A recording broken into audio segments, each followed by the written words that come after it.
Hello everyone, how well you are doing? I, Abdurrahman, welcome you again on my channel to discuss some food technology ideas. Ever wondered how the food we consume get converted to energy? How they do increase the blood glucose level? What is the overall mechanism? Well, it all relates to the glycemic index. Now, in today's discussion, we will talk about glycemic index and its importance in food nutrition. Food, as we all know, contain vitamins and minerals and various sort of phytochemicals and antioxidants that are really important for our health and physical development. To be surprised, it all belongs to carbohydrate family. An established index which can be used to classify food based on their blood glucose raising potential is glycemic index. Now, what do the term actually glycemic index mean? It is scientifically defined as the incremental area under the blood glucose response curve of a 50-gram carbohydrate portion of a test food expressed as a percent of response to the same amount of carbohydrate from a standard food taken by the same subject. Sounds a bit confused? So here I am simplifying the definition. It is actually the increase in blood glucose response by a 50-gram portion of a carbohydrate rich diet in comparison to the normal diet when tested in a same person. Now, these are different factors which influences the blood glucose response when we consume our food. First and foremost, it is affected by the monosaccharide components present within the diet. For most important, it is glucose, followed by fructose and galactose. Next, the nature of starch, basically amylose and amylopectin. The cooking and food processing, such as the starch gelatinization process and formation of cellular structure.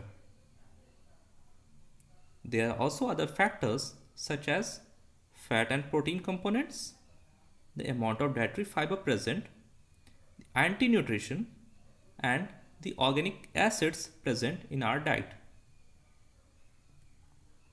Now, what is the mechanism by which different carbohydrates respond differently to the glycemic response? It is essentially judged by four basic mechanisms, which is the nature of monosaccharide absorbed by the human digestive system, the amount of carbohydrate which is absorbed and metabolized, as well as the rate of absorption. Now, this is particularly the calculation of glycemic index of our meal taken from US FAO organization, which had conducted survey globally in context to recording the food consumption pattern of our diet. Generally, we consume blood, cereal, milk, sugar in the form of sucrose, and orange juice. So they calculate the gram of glycemic carbohydrate, the proportion of total glycemic carbohydrate, the glycemic index as a proportion of meal, and the total glycemic index.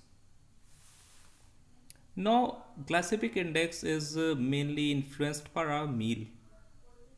Food containing sugars other than glucose or maltose, which have low glycemic index, gives low glycemic responses because the glucose is not present there. Starchy food with low glycemic index also have low glycemic responses, primarily because the starch is slowly digested and absorbed. Some of the starch in food also escapes digestion process in the small intestine, and as a consequence, the amount of undigested starch tend to be inversely related to the glycemic index. However, a reduction in the amount of carbohydrate absorbed after low glycemic index food is relatively small and only account for 50 to 20% of reduction in glycemic response. Now, coming on to the next slide, this is the list of different grains, vegetables, fruits, dairy products, as well as protein rich diet and their glycemic index value.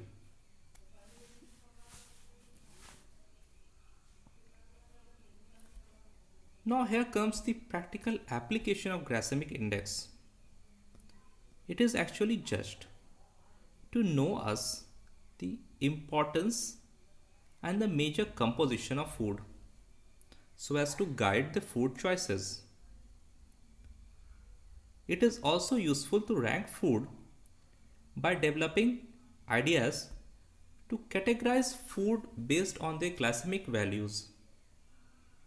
It also is essential in choosing carbohydrate food which has both glycemic index and the composition which is considered for a balanced diet. Some low glycemic index food may not always be a good choice because they are high in fat.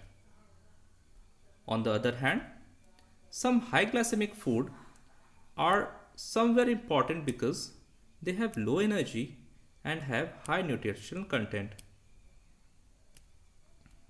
On the all, it is not necessary or desirable to exclude and avoid all high glycemic index food.